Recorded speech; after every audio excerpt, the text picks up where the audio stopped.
happy that they had a full representation, at today's event. I mean, 6 cabinet members coming to validate and to identify what we're doing. They've taken notes, they've shared opinions and ideas with us. I just want to commend Mr. President. He's our father, he's our leader, he's the one that birthed a lot of the initiatives that we're doing in Lagos, to say that we, his subjects, his governors, have also keyed in and we're rolling with it. That once we start this, he all should just, as usual, give us the needed support that we all expect. And he will see, how we all can take this. I mean, Kogi and Niger and I were on this trip with him and the other day, and we have, one of the things we say is that the president has no states. He has 36 states, and so we are the ones that would make all of this happen, and that's what we all. I want to thank him for creating an enabling environment, and to say that this is just our own attempt at ensuring that we're fitting into the vision that he has for the nation. And I'm sure the president will be watching us now and be proud of this generation of governors. We have traveled with the president across the globe in quest for investment in agriculture and livestock. So when I saw Produce for Lagos, I said, no, me, I'm farming for Lagos. So I have kept 100,000 hectares now for Lagos only.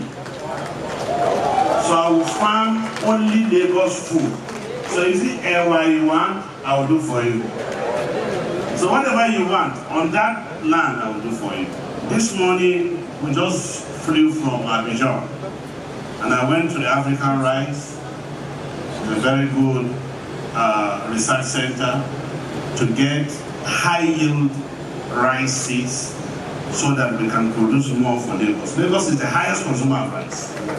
We should all applaud and appreciate Mr. President for letting us going back to those things that we know what to do best.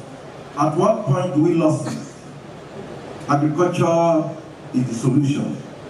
And of course, we appreciate him because his programs and policies on food security is yielding results. Kogi State, as a gateway state, as we all know, we border 10 states, including FCT. And as such, this very program, I think my brother, you just invited some of my brothers to come and help me, to come and support me here. This project is for Kogi State, and I'll tell you, Kogi State borders 10 states. We have arable land that is good for every product of crops, production. And of course, in terms of mineral deposit, we have over 32 mineral deposits in commercial quantity that have never been worked for us. And we in Ogun State, we actually believe that since this is already sounding like a deals room where every state governor is saying this money is for them, what I'm going to say is that Ogun State, like you rightly remarked, is not just the only neighbor that Lagos has, but the closest neighbor that Lagos has.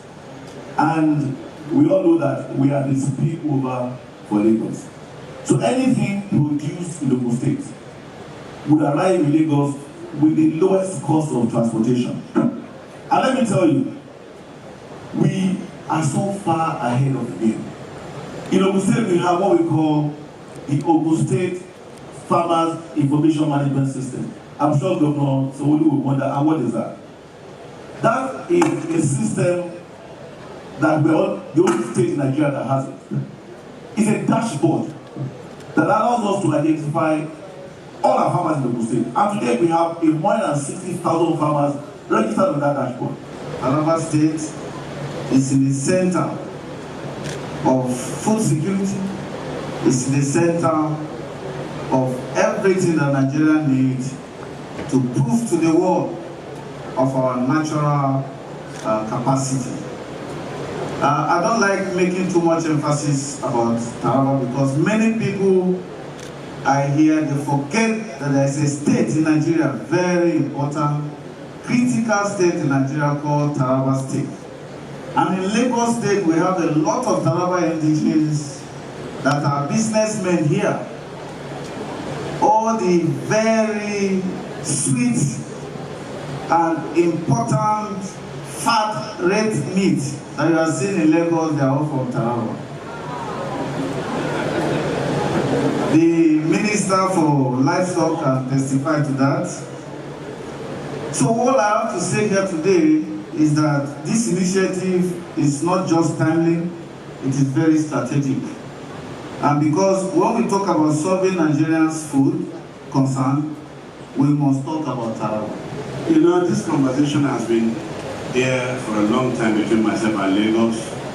I want to tell you that Produce for Lagos, today Niger State, through its SPV, the Niger Foods, is building the largest greenhouse estate in Africa. And these greenhouse estates are going to be built, are being built in the Bola Ahmed Tinubu International Airport. It means the vegetables and the fruits that you need in Lagos will be delivered both by freight, by flight, and by travels. So we are ready for this market, very, very ready. Secondly, the regime for killing animals here in abattoir bloody will be passed. The whole program, my brother, I want to tell you that the market is in Kogi State. The truck outside, about 100 trucks, I'm expecting over 60 in Kogi State, because you can easily navigate to the south, to the west, to the east, and across the nation without necessarily traveling down to Lagos State to save or store that product, because the market is there. Olushola Aduragbemi Sanwoolu, the governor of Lagos State. Please, can we put our hands together? I stand here a true proud Nigerian and Lagosian, but I stand here with a deep sense of fulfillment. And I want to welcome all of you to the official launch of the Produce for Lagos 500 billion offtake guarantee fund. Today is one last shared moment in the shared commitment of achieving food security for our state and for our nation, for our inclusive prosperity, and for us to have a sustainable growth, not just for Lagos, but for our dear country, Nigeria. Our commitment to food systems transformation began way back in 2019, when the people of Lagos delivered to us our first mandate to serve. As part of our development and governance agenda, we initiated a comprehensive investigation on food flows and consumption patterns of our state. That research revealed that many of us already know, but have never quantified it, that Lagos is Nigeria's largest food market.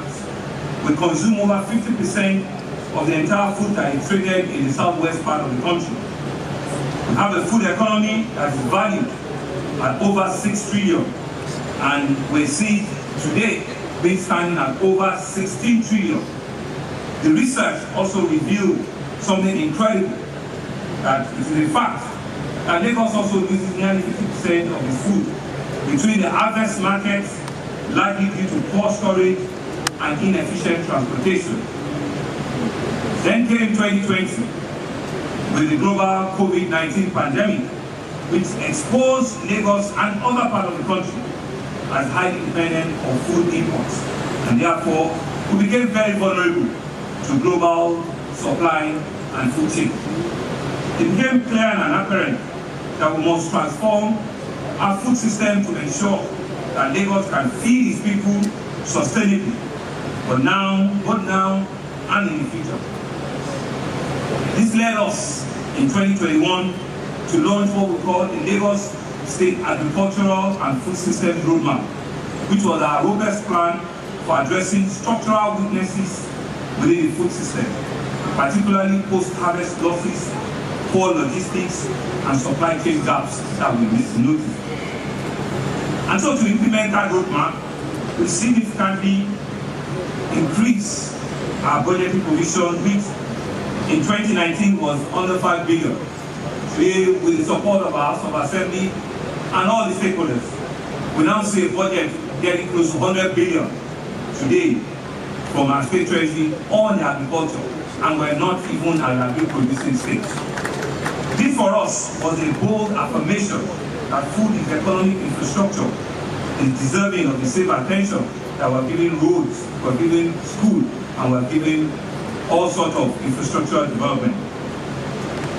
And therefore, to reinforce this commitment, in 2024, we rename our Ministry of Agriculture to our Ministry of Agriculture and Food System, an intentional step to reflect the complexity and integration that we now see on the demand side for food security as a clear strategy for us as a government.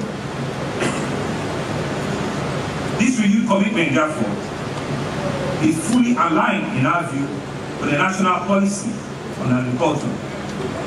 And I want to thank all the members of the Federal Executive Council that have come here to support us, that have speak to reinforce the commitment of the vision of our President, President Bola Ahmed Tinubu, on the renewed hope agenda. Your statements and your speeches here today reinforce and confirm that we're all on the same page. We're the same coin. We could be on two different sides of the same coin, and we're working together for Nigeria's prosperity and want